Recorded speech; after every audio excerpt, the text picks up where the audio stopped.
There are houses that hold secrets, and then there are houses that become tombs for the living. The Holloway house was both. At the edge of Millbrook, where the streetlights fade and the pavement cracks into gravel, stands a Victorian monument to decay. 3 stories of rotting wood and broken promises, wrapped in shadows that seem to move when you're not looking directly at them. The locals call it the Holloway house, though no Holloway has lived there for decades. They say if you walk past it on certain nights when the wind is just right, you can still hear them screaming. But the screaming didn't start with ghosts. It started with a family. The house itself seemed cursed from the moment the Holloways moved in. Paint peeled from the walls like dead skin.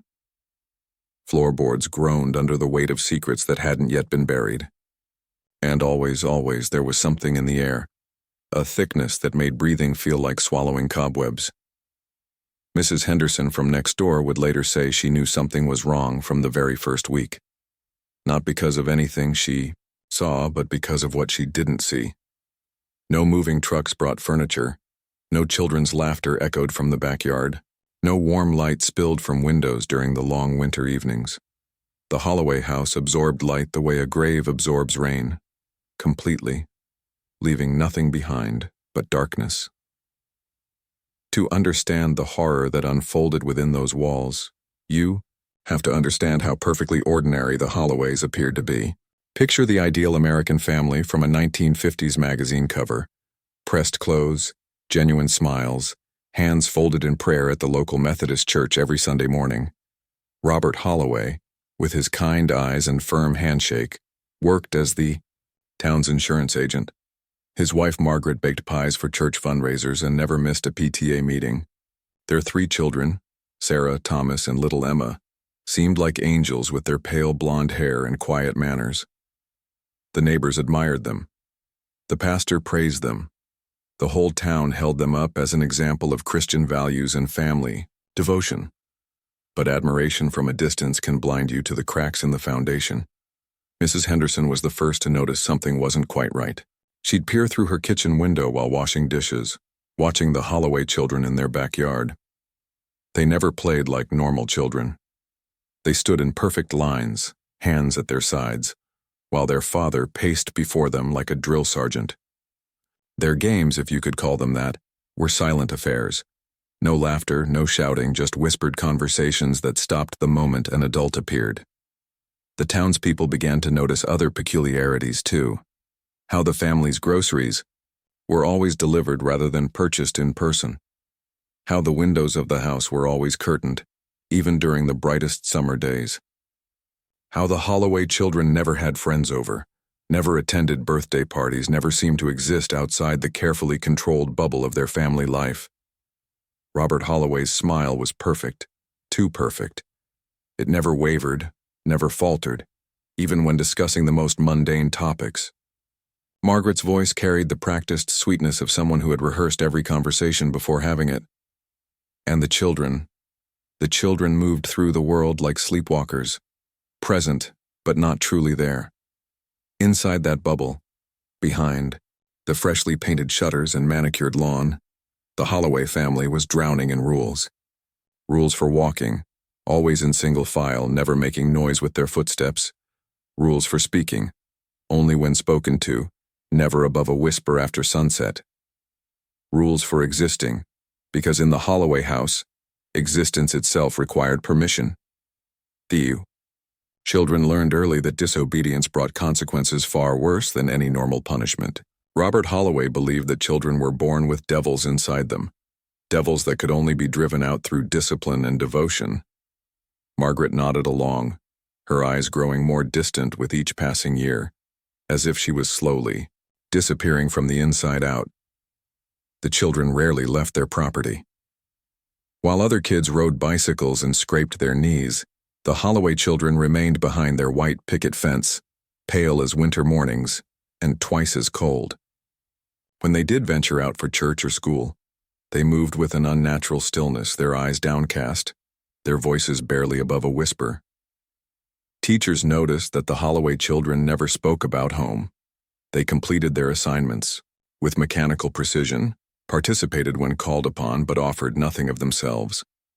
During recess, they stood apart from other children, not unfriendly, but unreachable, as if an invisible barrier separated them from the rest of the world. The house itself seemed to reflect the family's descent into something darker. Neighbors began reporting strange sounds at night, not just voices but sounds of construction, hammering, scraping, the dull thud of something heavy being dragged across the floor. When asked about it, Robert would smile that same charming smile and mention home improvements, renovations to make the house more suitable for his growing family. But the children weren't growing.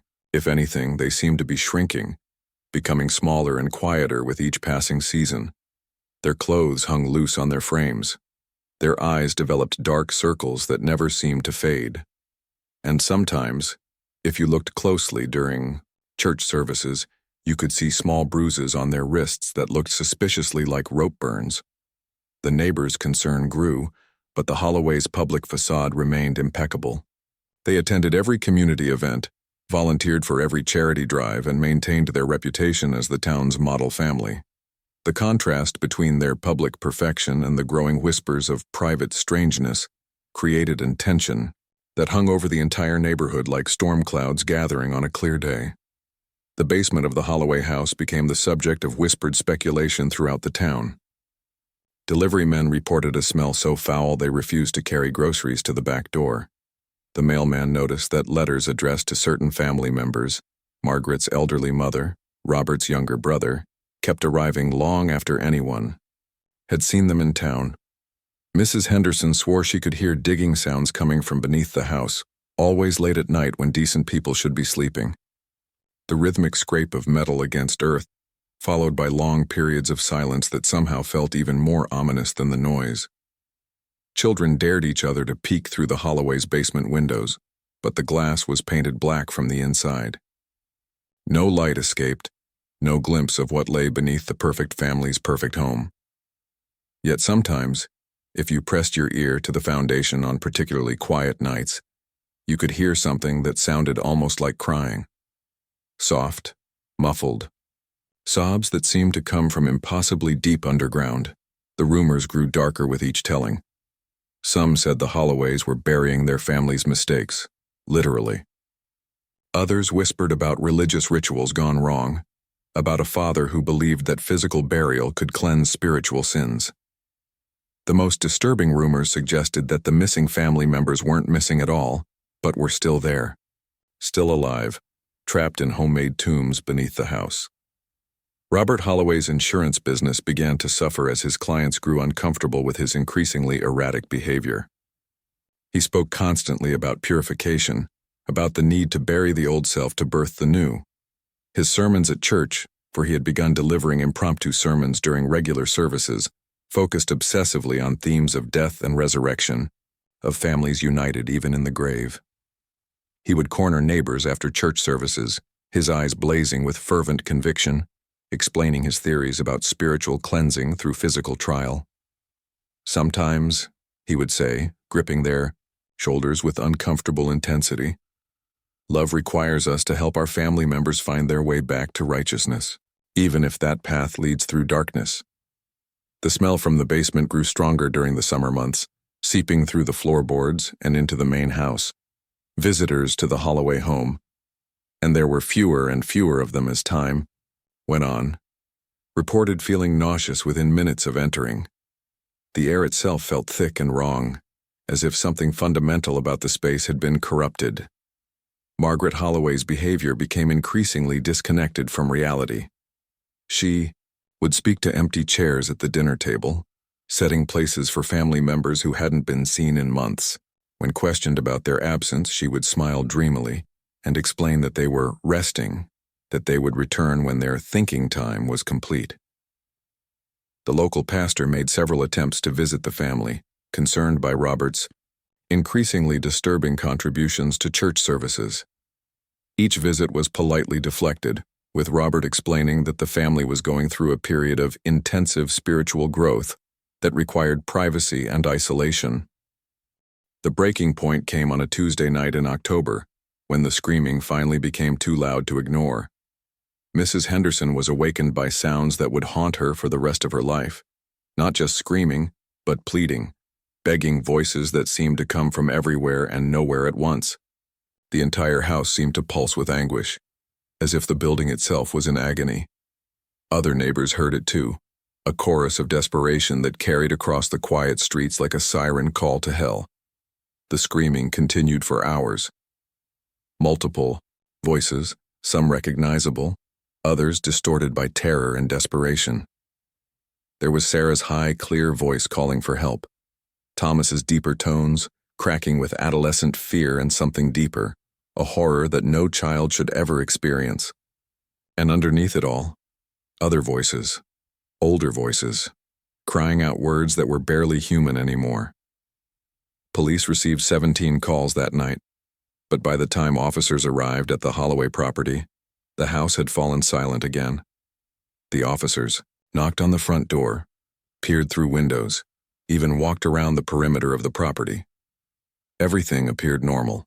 The house sat quietly in the darkness, giving no hint of the cacophony that had terrorized the entire neighborhood just hours before. By morning, half the town had gathered outside the Holloway property, their faces drawn with exhaustion and fear. They stood in small groups sharing their experiences from the night before, trying to make sense of what they had heard. The consensus was unanimous.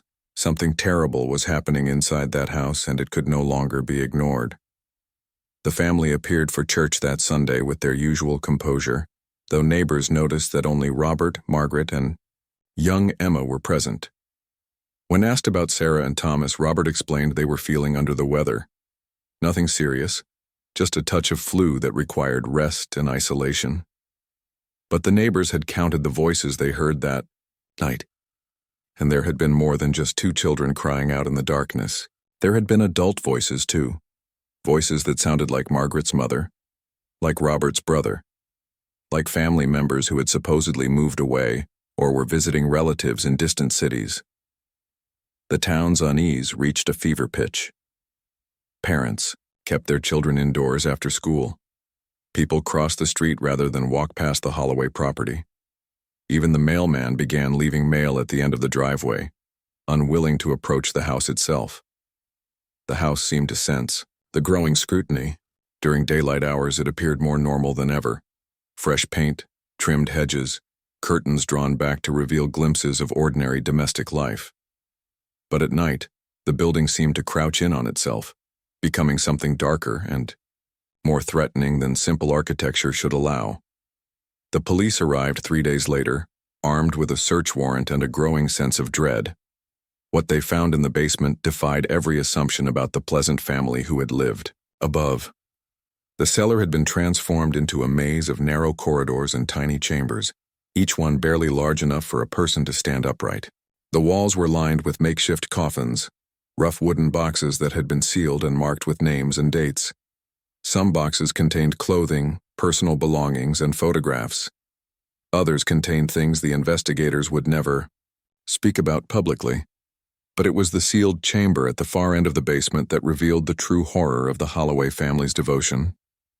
Behind a recently bricked wall, they found what Robert Holloway called his purification room, a space where family members who had strayed from righteousness were placed to contemplate their sins in absolute darkness and silence. The investigators found evidence that some of the family's buried members had survived in these chambers for weeks, possibly months, sustained by meager rations passed through tiny slots in their prison walls. The scratch marks on the walls, the desperate messages carved into the wood with fingernails and broken glass, told a story of suffering that no family should ever endure. Margaret Holloway, when questioned, spoke in disconnected fragments about purification and resurrection, about how her husband had promised that their buried family members would emerge cleansed and perfect. She seemed genuinely surprised that the investigators considered their methods unusual, explaining with childlike sincerity that they were simply following God's plan for family unity.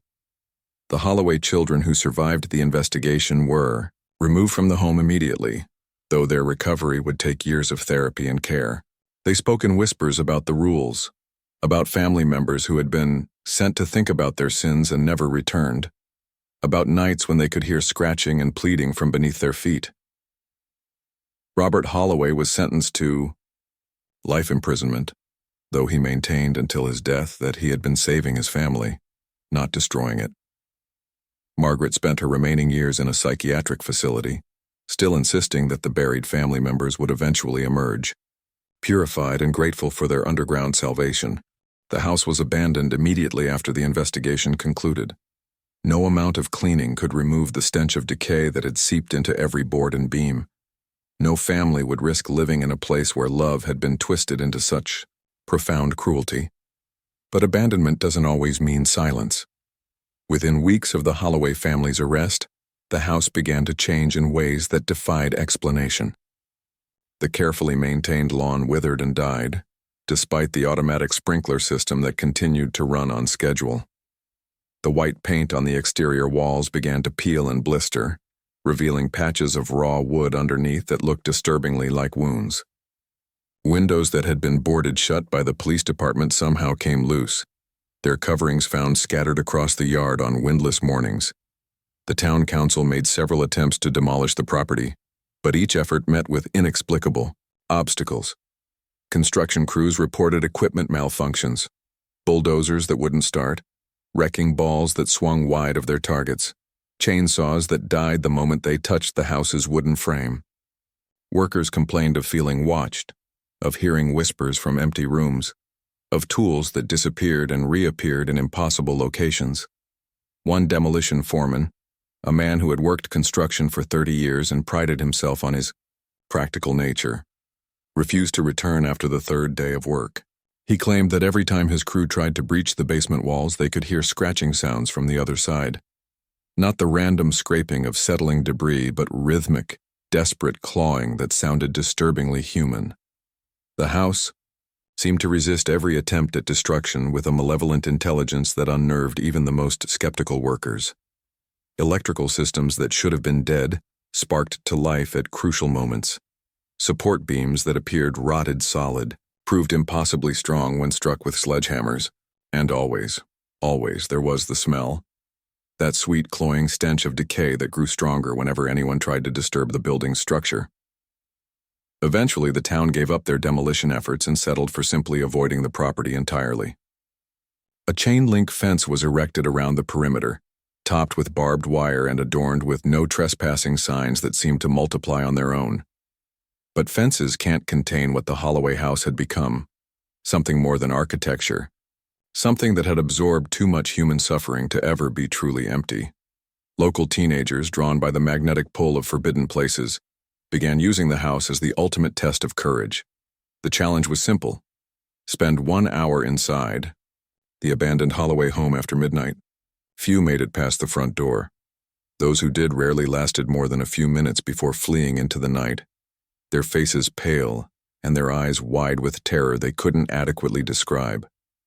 Sarah Chen, a high school senior with a reputation for fearlessness, accepted the dare on Halloween night in 1987.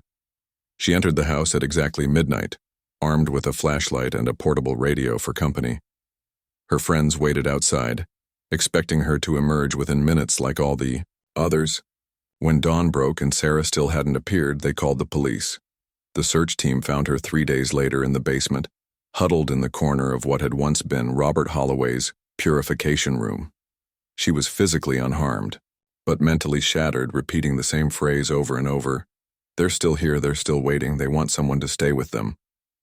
Sarah spent 6 months in psychiatric care, and when she finally spoke coherently about her experience, her account sent chills through everyone who heard it.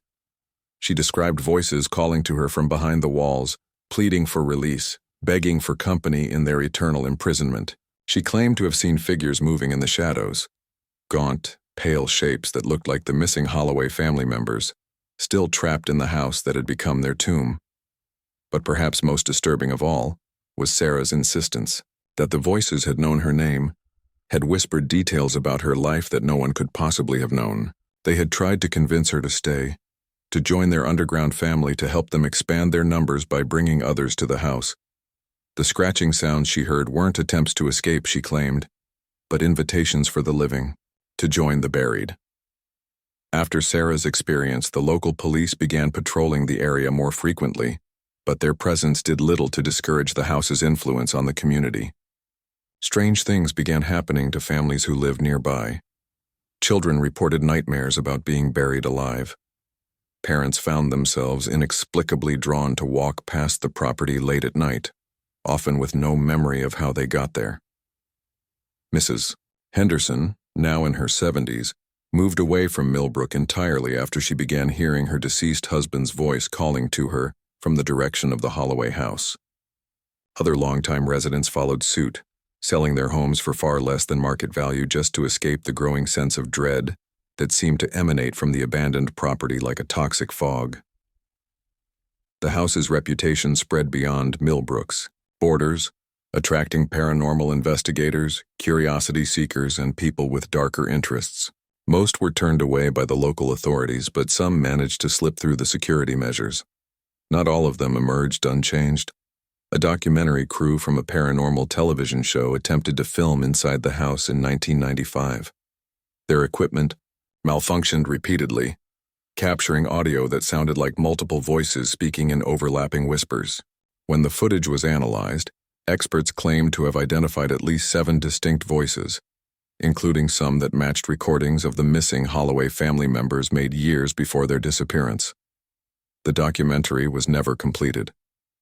2 members of the crew suffered nervous breakdowns during production, and the lead investigator retired from paranormal research entirely, claiming that some places were too broken to be fixed, too hungry to be satisfied. Even now, decades after the Holloway family's horrific secrets were exposed, people report hearing sounds from the empty house. Not the random creaking of old wood or the scurrying of small animals, but distinctly human sounds. Sobbing, scratching, the muffled calls of voices that seem to rise from somewhere deep beneath the foundation. The sounds are most active during family gatherings in the surrounding neighborhood. Birthday parties, holiday celebrations, any event that brings families together seems to agitate whatever remains inside the Holloway house. Neighbors have learned to schedule their festivities for locations far from the property, unwilling to risk disturbing the restless presence that lurks within those rotting walls. Local real estate agents refuse to show properties within a 3-block radius of the house. The few families brave enough or desperate enough to move into the area rarely stay long. They report feeling watched from the empty windows, hearing whispered conversations that stop the moment they try to focus on the words, finding their children, drawn to play near the fence despite repeated warnings to stay away. The Holloway name has become something more than history in Millbrook. It's become a warning whispered from parent to child, a reminder that the most perfect families sometimes hide the darkest secrets. Because some families bury their problems, their disappointments, their inconvenient truths, but the Holloways buried their family members alive. And in the quiet of certain nights, when the wind carries just the right sound across the abandoned property, the people of Millbrook are reminded that some sins refuse to stay buried. No matter how deep you dig the grave, the house still stands waiting, listening, growing stronger with each passing year, feeding on the fear and curiosity of those who dare to remember its terrible story. Some say that on the darkest nights, when the moon is hidden behind clouds and the streetlights flicker with unnatural frequency, you can see new scratches appearing on the basement windows, fresh marks in the old wood as if something inside is still trying to claw its way out, or perhaps trying to claw its way deeper in. Because in families like the Holloways, the deepest horrors are often the ones that never see the light. And some hungers only grow stronger when fed with time, fear, and the endless supply of curious souls who can't resist the call of buried secrets. The Holloway curse lives on, patient and persistent, waiting for the next family foolish enough to believe that some houses can be redeemed, that some sins can be forgotten, that some graves will stay closed forever. They're wrong. The Holloways made sure of that. The wind still carries whispers through Millbrook on certain nights, and somewhere, in a house that should have been demolished decades ago, the Holloway family's twisted legacy continues to grow, one buried secret at a time. Pause for effect. Let the silence build. Some stories end when the last page is turned, but the darkest family secrets, They have a way of writing their own conclusions. Voice fades to near whisper. Sweet dreams. If this chilling tale of the Holloway family sent shivers down your spine, there are countless other macabre families with secrets far more disturbing, waiting to be uncovered. Hit that subscribe button and ring the notification bell, because we're just getting started on our journey into the darkest corners of family dysfunction. Every week we dig deeper into the homes where love turned to horror, where family bonds became chains, and where the most ordinary facades hide the most extraordinary evil. Drop a comment below and tell us, what's the most disturbing family secret you've ever heard? Have you ever lived near a house that felt wrong? Your stories might just inspire our next investigation. Share this video with someone brave enough to listen, but maybe warn them not to watch it alone. After all, some stories are better experienced with others nearby. And if you're hungry for more bone-chilling content, check out the playlist in the description where we explore other families whose secrets make the Holloways look almost normal. Almost. Until next time, remember, every family has secrets. The question is, how deep are they willing to bury them? And more importantly, are they buried deep enough to stay hidden? Subscribe for more macabre family secrets, if you dare.